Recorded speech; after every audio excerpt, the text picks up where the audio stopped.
Hello everybody, and you're very welcome to part 2 of our budget presentation, where we look at some tax planning ideas that may arise.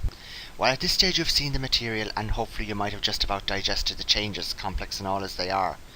You would be tempted then to focus on Christmas and maybe forget about tax for the time being. But I'm afraid it's advisable to have a think about it before then. Some tax planning ideas that may arise, and some of them you should maybe look at even before year end. Well, in this presentation we'll just look at a few ideas that might be worth considering. For instance, should you look at joint ownership of property? Well, why would you do that? Well, when you look at yesterday's budget, you'll see that there's a new surcharge in place, for example, in the case where you're claiming high-level property reliefs, if your gross income from all sources exceeds €100,000. But that's expressed not per taxpayer or per couple, but per person. And the same applies to the existing restriction on the use of Section 23 and similar reliefs to effectively €80,000 per annum. That is also per person. And on a more mundane level, the USC and tax bans are per person.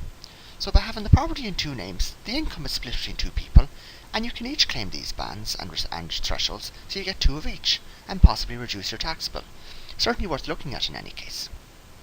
What about an extra Christmas bonus? Well, why would you do that? We look at 2012 and look at, for example, the new property surcharge. It applies on all income. It applies if all your income from all sources is above €100,000. So why not consider reducing your salary in 2012, if you were to take a bonus, for example, or indeed if your salary was simply at a significant level in any case, and take a bonus in 2011 instead, so that you're under the limit in 2012. Look, it's a complex area and you need to weigh up the tax cost of each, but certainly worth doing a quick exercise on and seeing what the best outcome is. Also, bear in mind, use your both spouses' thresholds where appropriate when you're doing this. Say you're approaching 66, should you be thinking about passing on a business? Well, we saw in part 1 that retirement relief in the case of capital gains tax is being restricted for the over 66s.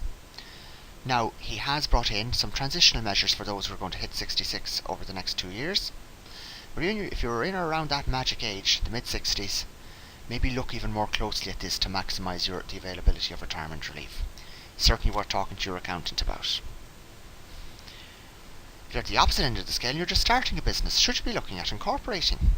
Look, the decision to set up a company or to go through the sole trader route is a big issue in itself. However, it is even more relevant now with the suite of reliefs that have been introduced. Corporation tax exemption for the first 3 years of trading, for example, as we saw in part 1. The availability of the R&D tax credit, which has been simplified and made more taxpayer friendly. And of course the seed capital and BES schemes are available only to companies. So whilst in the past some people felt that maybe there was a bit of a tax drag there in setting up a company in the early phase of your business career, it now begins to look like perhaps something worth considering. What I would advise you to do is to consider this decision as early as possible, because the difficulty some people have is that they end up spending a lot of money on things like feasibility studies and preparatory work before incorporating their company, and they find that a lot of that money then that they've spent doesn't qualify for some of these reliefs. So have a think about it and consider carefully. Company pension schemes, should they be looked at? Well, look, we saw the PRSI relief has been abolished now for employee contributions, but it's still available for company contributions. So could you set up a company pension scheme to incentivise and reward your key employees? From your director's perspective as well, the funding levels through company pension schemes can be far more lucrative than personal contributions, so maybe look at building up a fund for yourself through that scheme. So it might be good for you and good for your employees to have a look at doing this. But as I'm sure we'll all appreciate, pensions are a complex area in themselves, and you should take up detailed advice before going down this route. The new BES scheme, confirmed or referred to in yesterday's budget and legislation will be introduced in the Finance Act, the EU has approved the new scheme, which was announced actually in last year's budget. This is a potentially tax efficient way of raising funds. So your investor, he can get relief at up to 41%, whilst you get a source of funds. Now think about it from both parties' perspective. The current environment, raising funds is extremely difficult in light of the banking crisis and the freeze in the financial markets. And from the perspective of the investor, very difficult to find investment opportunities at the moment in the midst of a huge economic recession, and particularly difficult, as we will have seen throughout our budget presentation, to get suitable tax-based investments. So this can be a win-win for both the promoter, i.e. the company owner, and the prospective investor.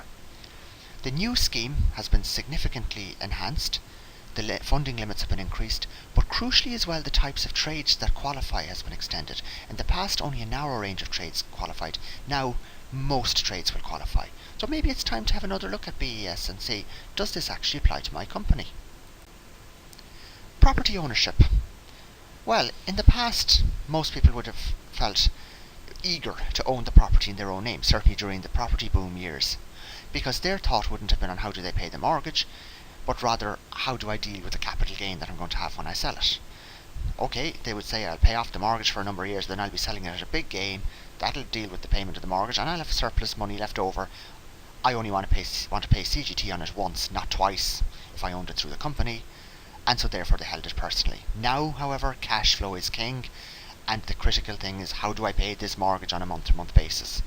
If you own it personally, you're going to be paying that probably out of after-tax income, subject to tax at 55%, and indeed the restrictions on the property release, for example, will impact on this as well. But if it's owned by the company, it'll be paid out of after-tax tax profits of 12.5%. So maybe it's time to consider owning it in a company. One of the bars that prohibited transferring the property out of personal ownership into a company to avail of this structure until recently was 6% commercial stamp duty, which could be quite significant on commercial property, but that has now been cut to 2%. So maybe it's made more attainable, this objective, to get it into a company. However, this is an area where there's not just complex tax issues at stake, but also, as you can imagine, banking issues and company law issues. So certainly careful advice has to be taken before going down this route, but given the sums that are at stake, it could be very worthwhile taking this advice.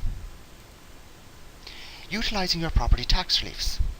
Well as yesterday's changes around the area of the new surcharge and whether or not they're actually going to allow people to use them, the Minister's made it clear that virtually all of them have to be used by the end of 2014. Another change is that PRSI has to apply now to rental income. And of course there are ever increasing restrictions on the use of these allowances. Even prior to last year's change, the use of Section 23 was capped at an effective rate of say 80,000. So what you must do is set out a careful plan for yourself over the next 3 to 4 years to make the best use of your property tax reliefs, but also to avoid falling into other tax traps. An overall financial plan, 3-4 year financial plan, is advisable, where you consider how you can maximise your own income and wealth in the most tax efficient manner, and to avoid the many minefields that are out there. Certainly worth talking to your accountant about that. So in summary then, look, tax is probably your biggest cost. Ask the MD of any multinational about the corporation tax, and he won't talk about it as an incentive or as a tax rate. He'll talk about it as a cost. And it's probably your biggest cost, because effectively individuals, for example, can be taxed now at up to 55%. But it's also a radically changing environment. And so where you've got a big cost, but where there are big radical changes and big swings in year to year, the opportunity is there to realise big savings. So it's time to talk to us. Give us a call, our details are below, and we'd be delighted to discuss these matters with you. Thank you very much for taking the time to listen.